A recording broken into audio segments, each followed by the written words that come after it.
Cognitive limits on simultaneous control of multiple unmanned spacecraft. Space exploration 40 years into the future may include manned missions to parts of the outer solar system. A possible scenario may include sending a small fleet of craft with different primary missions.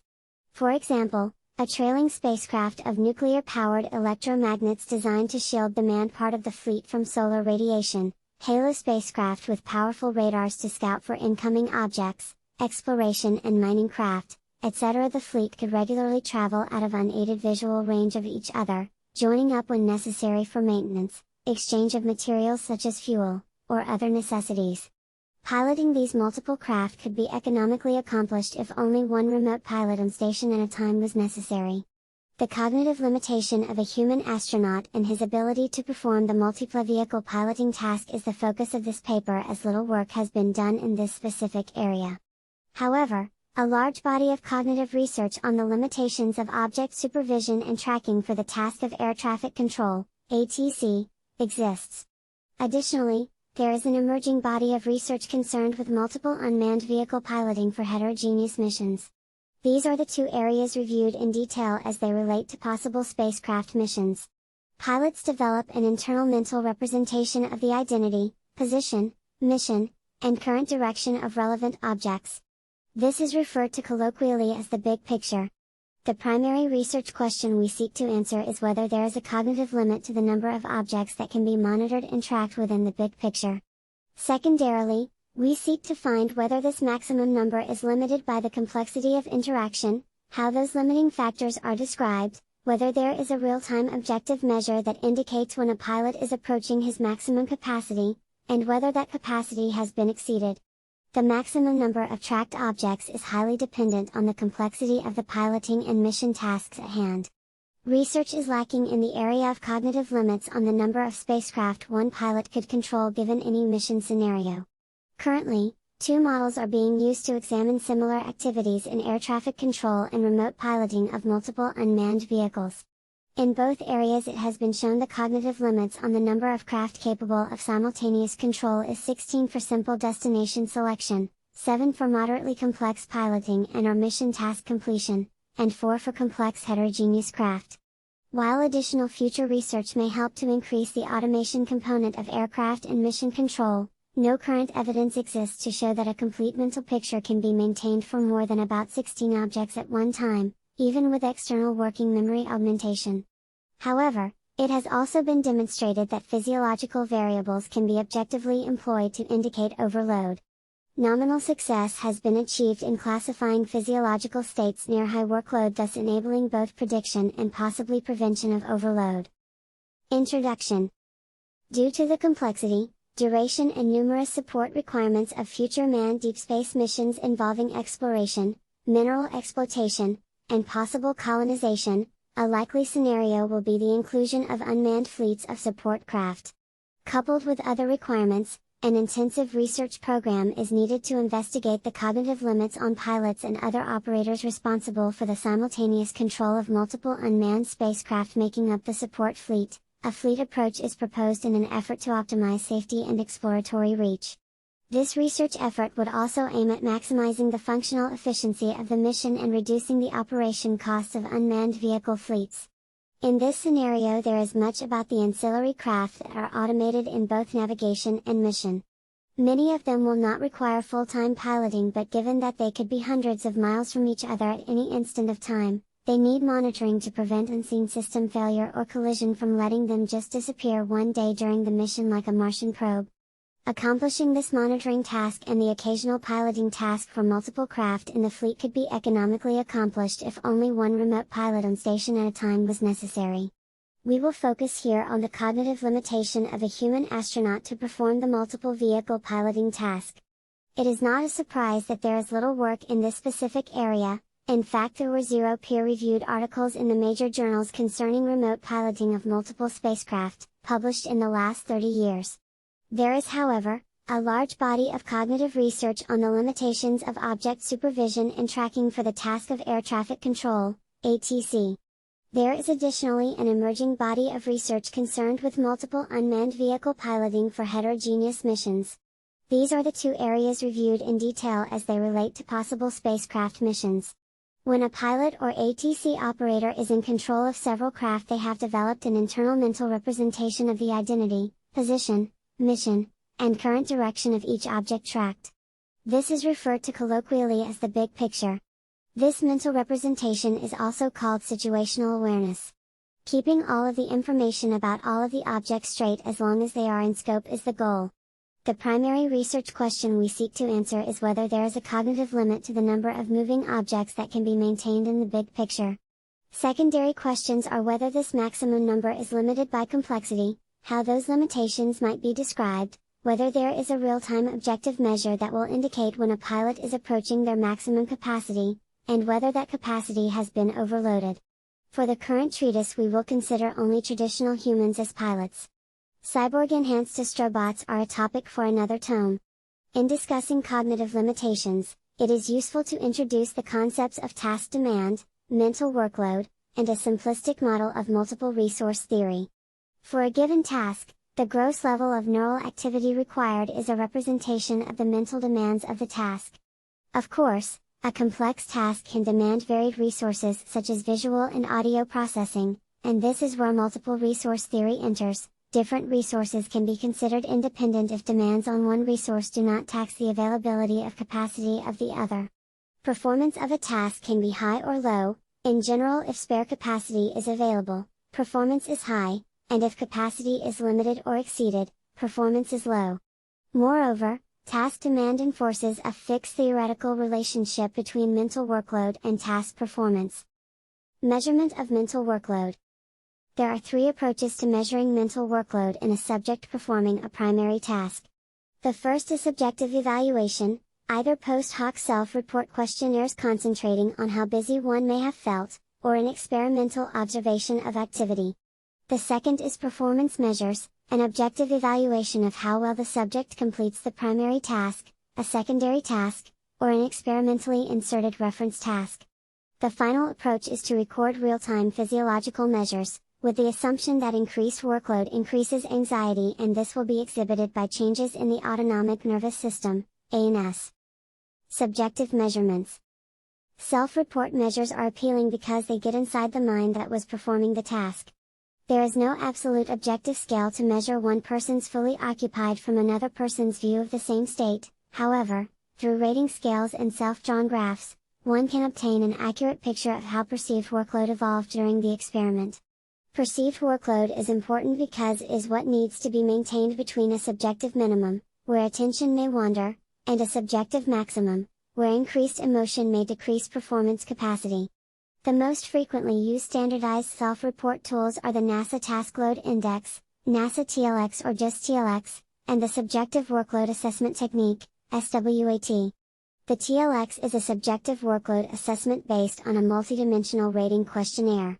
An overall workload score is derived based on a weighted average of ratings on 6 subscales: mental demands, physical demands, temporal demands, own performance, effort, and frustration. SWOT is a 2-step assessment of 3 workload factors: time load, mental effort load, and psychological stress load. In the first step, hypothetical activities are ranked according to perceived workload. In the second step, the experimental task is evaluated post hoc, using a 1 to 3 rating scale for each of the 3 dimensions. An interval scale of workload is derived, from 0 to 100, based on the reference data collected for each subject in the first step, and the evaluation of the experimental task. A custom self-report can also be designed by the experimenter to specifically focus on the research questions in a given experiment. The second type of subjective measure is evaluation by an expert observer. In this type of measurement, assumptions are made on the mental activity of the subject based on the activities being performed. The advantage of this approach is that there is minimal variance per person if the same evaluator is employed. The disadvantage of this approach is the outside observer can miss workload multiplying factors such as task complexity contributing to an overwhelmed feeling by the subject. An example of this approach is the concept of utilization. In calculating utilization, it is assumed that the subject must cognitively address one issue at a time in serial order. The measure of utilization is percent time busy, or addressing any issue, as opposed to waiting or monitoring for the next event. In general, is it observed for control and supervisory tasks that at around 70% utilization performance begins to degrade. Arguably not a perfect measure of workload, utilization has the advantage of simplicity, objectivity, and a quantitative scale, allowing it to be used in threshold detection and prediction, as well as in computer-assisted workload balancing. Performance measures. Laboratory, reaction time to an event stimulus is a typical real-time measure of speed. Outside the laboratory, in a more natural environment, speed is an indirect measure of a subject's ability to keep up with a given rate of events. Accuracy is measured in both the laboratory and naturalistic environments, for example, in an air traffic control task, properly handing off a plane to the next controller, as it leaves the first controller's monitored airspace degrees, is measured as a successful task completion. Performance, when utilizing a secondary task, is accomplished following two paradigms. First, in the dual task paradigm, performance on the secondary task is required and primary task performance is thus an indication of workload. For the second paradigm, instruction is given to maintain the primary task performance, and performance on the secondary task is thus a measure of space capacity for additional workload. Care is required in selection of secondary tasks in order to ensure they affect the resources one wishes to probe. For example, in a driving scenario, a minimally intrusive task is to push a button on the floor or steering wheel when a light flashes in the field of view of the driver. This visual detect and respond task adds to what is primarily a complex visual and motor coordination task that probes the capacity of visual attention. 6 This is different than a secondary task utilizing different resources, such as having a conversation while driving. When planning the paradigm, a model needs to be developed that treats, or explicitly ignores, individual tasks and interactions among them. Reference tasks are executed before and after primary tasks. Typically, reference tasks focus on trending and performance due to effects such as fatigue. One important case of reference tasks is to normalize an individual's current capacity for mental workload. Such a pre-performance measure can be used to adjust maximum workload to compensate for day-to-day variation. Physiological measures. The human nervous system is anatomically divided into the central nervous system, CNS, and the peripheral nervous system, PNS. The CNS includes the brain and the spinal cord. The PNS is made up of the somatic division, which innervates the skin, voluntary muscle, and joints, and the autonomic division, which mediates visceral sensation as well as executes motor control of smooth muscle, viscera, and endocrine glands. The autonomic division consists of sympathetic, parasympathetic, and enteric systems. The sympathetic system mediates response to stress, while the parasympathetic system works to maintain homeostasis and conserve body resources. The enteric system executes control of smooth muscle. Although the CNS and PNS are anatomically distinct, they are functionally intertwined. When discussing the function of the autonomic division, it is customary to refer to it as the autonomic nervous system, or ANS. Changes in global arousal or activation through changing workload can result in changes in physiological activity.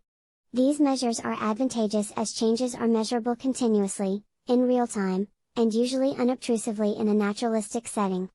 The drawback of using physiology alone is that there is no direct measure of primary task performance. Cardiac function. Normal beating of the human heart produces a distinct and repeating pattern of electrical activity measurable throughout the body for any two sample points that cross the chest. The typical electrocardiogram signal. Detection of the R wave allows measurement of frequency, time, D and amplitude. For continuous monitoring, heart rate measurements will vary considerably and in a nonlinear fashion, therefore, the measurement of interbeat interval, MI, the time between our peaks, is more normally distributed in the absence of signal, reducing noise in the measurement. Averaging the heart rate over minutes of task performance and comparing to baseline yields a reliable estimate of increased metabolic function. 8 An additional measure is the heart rate variability, HRV, calculated by dividing the standard deviation of 15i by an average value of EB within a sample period. Additional measurements can be made by decomposing the spectra of HRV into low, mid, and high frequency components which have different noise contributions, for example, core temperature changes, blood pressure or speech, and respiration, respectively. Blood pressure and its variability can also be measured. For continuous monitoring, a finger cuff filled with water matches the inner arterial pressure and can be used to monitor variability. Studies in cognitive workload for air traffic controllers.